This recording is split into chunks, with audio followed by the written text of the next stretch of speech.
Kaki et Betty. Esengo koyeba ke bozali ebele liboso ya batele bozolanda magazine na biso Kaki et Betty. Yango totombeli bino boyei bolamu. Kaki et Betty. Tika tofongola basango na biso mpona koyesana bino ete opposant Moïse Katumbi azalaki bloqué na la police nationale congolaise na frontière ya Kinshasa na Congo central. Tolanda ba commentaire. Kaki et Betty.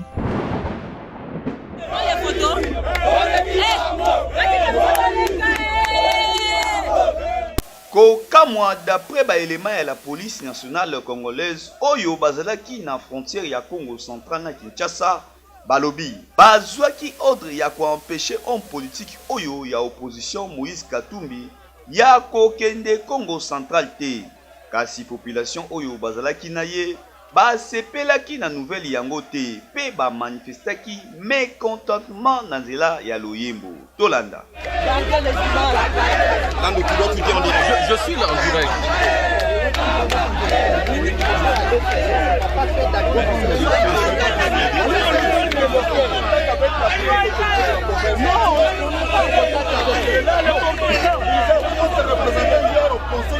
Pour traverser les pays, on n'a pas besoin même de l'autorité. On doit se rassurer comment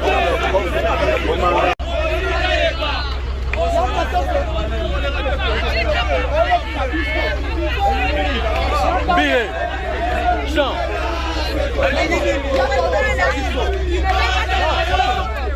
Billet.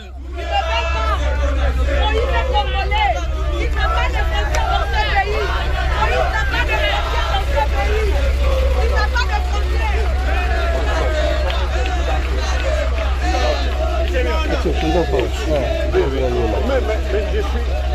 viens dans le Congo central. Je viens dans le Congo central. Où est le problème? Je suis un étranger.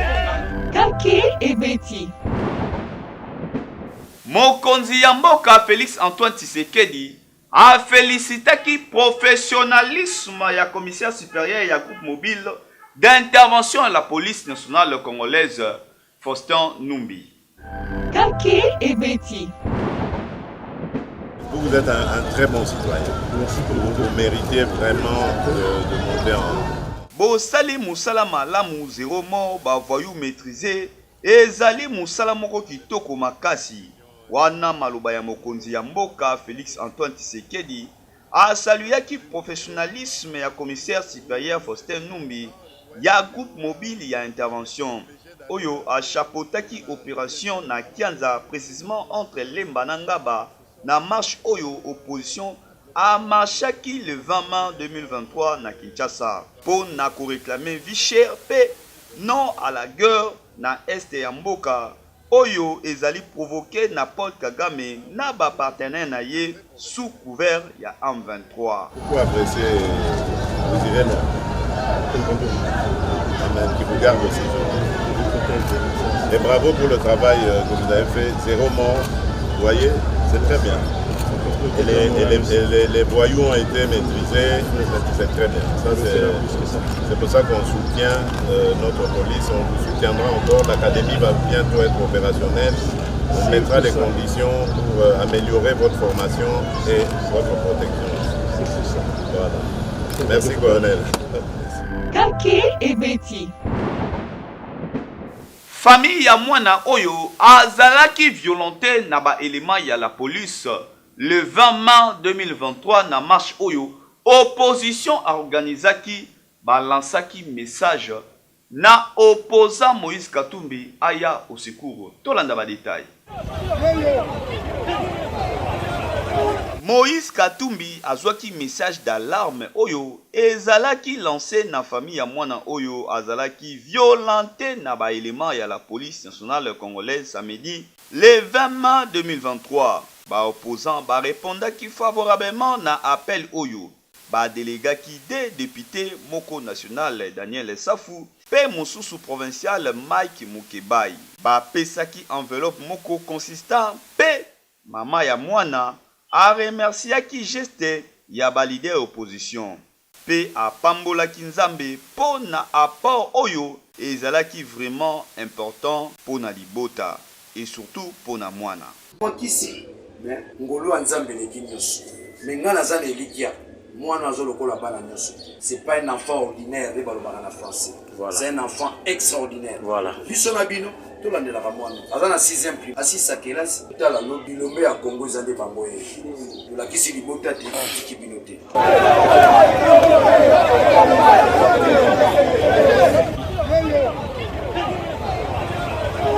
Kake et Betty. Après ba vidéo oyo ezo circuler na réseaux sociaux ndenge ba violentaki mwana oyo na ba élément ya la police. Vice-premier ministre, ministre de l'Intérieur Peter Kazadi ayaki ko rendre mwana oyo visite atala ndenge nini évolution ya mwana oyo ezo leka kuna pe a déclaré quelque chose tolanda na ba détail. Kake et Betty. Naïvi Baroya. Je suis déjà au courant parce que je vais contacter. Baro batindaki batu nanzela. Objectif na bango ezalaki batu bakufa ebele, batu bazoka ebele, batu bamuka na ebele.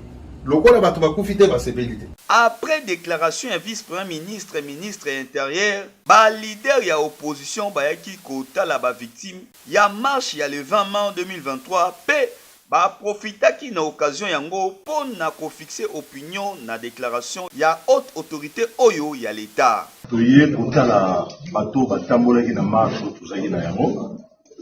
Bomoni belé bazoki fi bango na bato ya la police. Mais mingi na lingoloba koyanola na Peter Kazadi, ministre ya intérieur. Pour na landir na nzela belili alobi biso tozui bana mike bakotambola comme chair à canon. C'est-à-dire que bango ndenge bayaki biso toye kotambola pacifiquement sans mandoki sans eloko. Donc bango bayaki biso toza chair à canon na bango.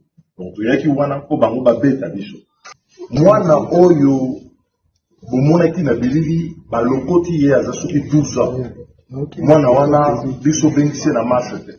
Azali mwana uti kelasi azala saki na ye akotambola lokola bango bapesaki mitindo na la police pote bazokisa bato baboma yango balokotaki ye babandi kobeta ye na miso ya bato nyonso soni esali bango biso lobi totindaki ndeko Mike Mukebali akende kotala mwana wana pe bamemelaki bango lisalisi pote bato nyonso batamboli na biso lokwa ba leader tolobi tokoza sima na bango tokosalisa bango yango tango Mike Mukebali abimi kuna bawelisi kokanga ye na minute oyo tozoloba baenleve mwana wana na place ya azalaki bamemi ye na clinique moko Promedis babisa biso na de bonhomme. Kake et Betty.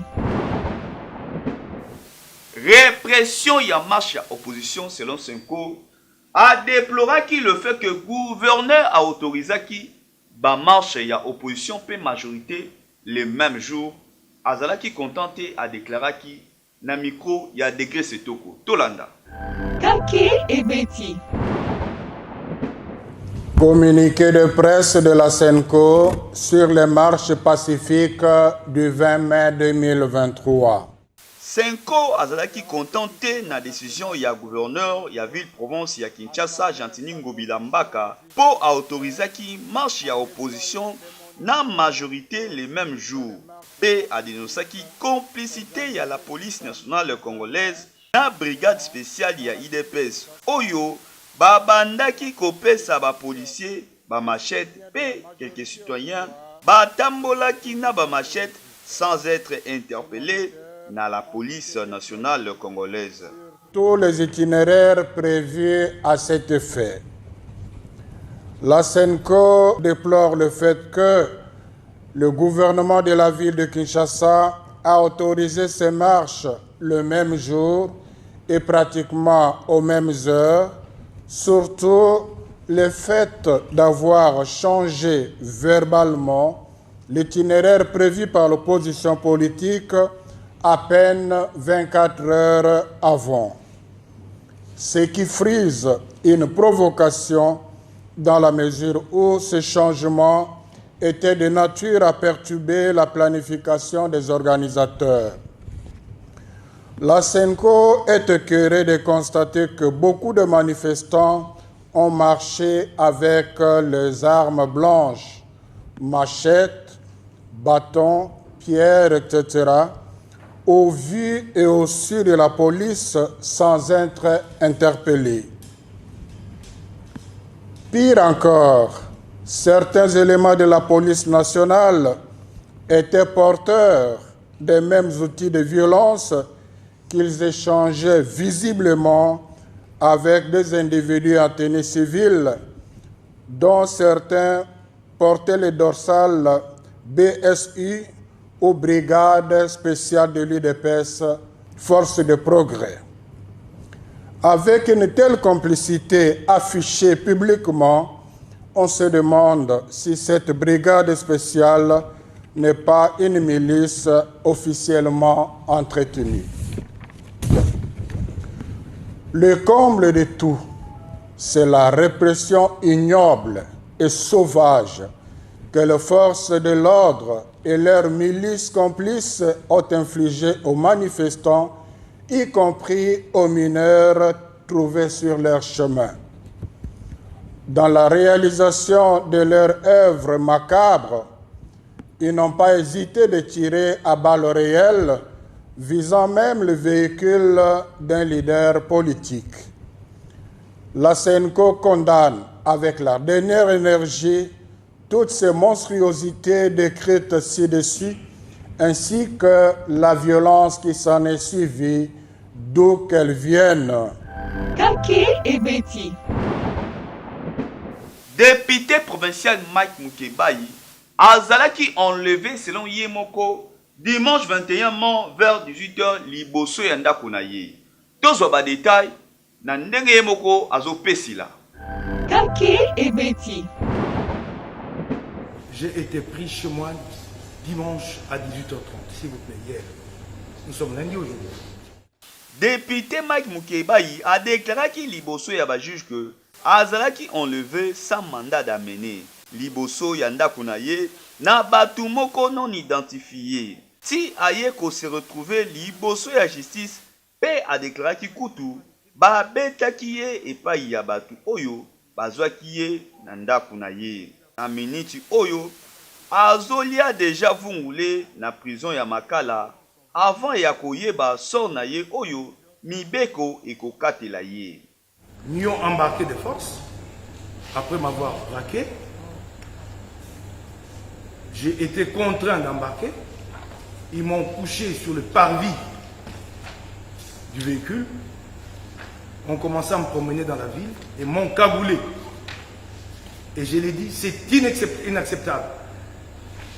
Tout le temps, j'étais là à dénoncer que nous n'étions pas dans un état de droit. Là, je l'ai vécu, hier, moi-même, personnellement. Cagoulé, comme je l'ai dit. Cagoulé et conduit, je ne sais où, sans aucun mandat. Ils ne m'ont rien brandi. J'ai été conduit et puis j'ai senti que nous étions dans une enseigne où il y avait de l'activité. Parce que les gens parlaient, les voix de femmes, ainsi de suite. Ils m'ont laissé cagouler comme ça pendant 1 heure. J'avais du mal à respirer. Et puis il y en a un, ils m'ont tabassé dans la voiture. Le chauffeur, je ne sais pour quelle raison, il est humain, il a été tellement magnanime envers moi, il dit, nous arrivons à cette enceinte. 1 heure après, je vois quelqu'un quand même de poli, je ne le vois pas, je suis toujours couché et cagoulé, je l'entends. Monsieur Mike Mukebayi, bonsoir, bonsoir, ça va? Il dit ça va bien, mais j'ai dit ça ne va pas. Il dit ouais, vous avez raison, ça va pas. Il dit relevez la cagoule. Cagoulé un député, en République démocratique du Congo. Cagoulé. En fait, en réalité, avant qu'il vienne et me demande de relever la cagoule, ça je vous jure, j'ai commencé à faire ma dernière prière. Quand des individus non identifiés qui viennent chez vous, ne vous brandissent aucun mandat, vous prennent et vous amènent à une destination que vous n'avez pas identifiée au Kaboul, vous vous dites quoi? Ça n'est fini pour moi. Qu'importe, c'était pas ça l'essentiel. Celui-là dit relevez la Kaboul. Et la voiture redémarre. Et c'est pour la première fois que ce gens-là parle en langage clair. Parce que tout le temps du voyage, il ne parlait que Encore. Et je vous en prie, si vous le voulez, je vais vous donner un numéro. Parce que moi, j'ai un cerveau très réactif. L'un d'entre eux demandait des unités. Je ne sais qui leur avait demandé à cette personne-là. Et j'ai retenu son numéro. Je vais le mettre à la disposition de la cour. Ils m'ont pris vers les 19h. Et je suis sûr que nous n'étions pas très loin. Nous étions dans des locaux de service quelque part ici. Parce que ça n'a pas pris du temps de redémarrer et d'arriver au casier judiciaire. Alors, je ne sais pas si je peux demander à la Cour une chose. Est-ce que la Cour peut me l'accorder? Les avocats maîtrisent mieux le droit que moi. Je suis un profane. Ce que je sais faire, c'est la politique. Avant, j'étais journaliste. Est-ce que la Cour peut accepter d'aller chercher les registres de détention à la police judiciaire de Paris, où je suis enregistré? Est-ce que la Cour peut accepter d'aller chercher ces registres et de l'amener ici? Kake et Betty. Nouveau commandé à EAC, général de division à Faxa Kwigou, à soi qui fonctionne à le 18 mars 2023, P à Kendaki, Kosa la visite na ba différents bases le Vendée Oyo, Tolanda. Kake et Betty. Après qu'on soit fonctionnaire, commandant la force régionale et la communauté d'Afrique de l'Est général de division, à Faxa Moutouiri, Kwingu a visité qui lundi 22 mai par différentes bases et missions dans le territoire ya Niragongo P Uchuru. Présence naye, espérons que Makambu et Koleka Kitoko parce que Bakivusien en particulier, P Congolais en général, Bazali satisfait dans Moussala Oyo et Yase Azosala. Kake et Betty. Tokomi na suka, tokomi na page rose, tokomi na rubrique na biso, ya anniversaire. Yango tika to souhaiter joyeux anniversaire na maman Annette Machi. Maman Annette Machi, joyeux anniversaire à toi. Maman longue vie, maman makamamine nzambe asalela yo. Nzambe apambola yo, ba fetaka kaka, on ne sait jamais. Journal lelo pasola nyonso biso tokofuta. Joyeux anniversaire encore une fois maman. Happy birthday to you, praise the Lord. Happy birthday to you, praise the Lord. Joyeux anniversaire, que Dieu soit loué. Joyeux anniversaire. Kake et Betty. Tokomi na suka, tokomi na mama oyo tokabonga na bino. Yango tika topesa merci. Na éditeur en chef le DG Michonoka, aspect spirituel bopeto na nzoto pe na molimo l'homme de Question Time. Yango to bakisa sous merci na héros dans l'ombre ngana bengaka héros dans l'ombre Gaëta Embangu oyo asimba ki réalisation kitoko image ceux qui bozo monde ezo changer bakamaka kitoko musala kaka zo évoluer azo matisa toujours musala kopesa mafuta elengi na caméra. To pesa sous merci na ingénieur Yunga, ingénieur son ya ASTV oyo asimba ki son kitoko pe to pesa merci na degré Sentoko oyo akitaki terrain pour na ko réaliser quelques éléments. Ngai na bino to kutani lobi soki Yesu Masia azongite. Ciao. Kake et Betty.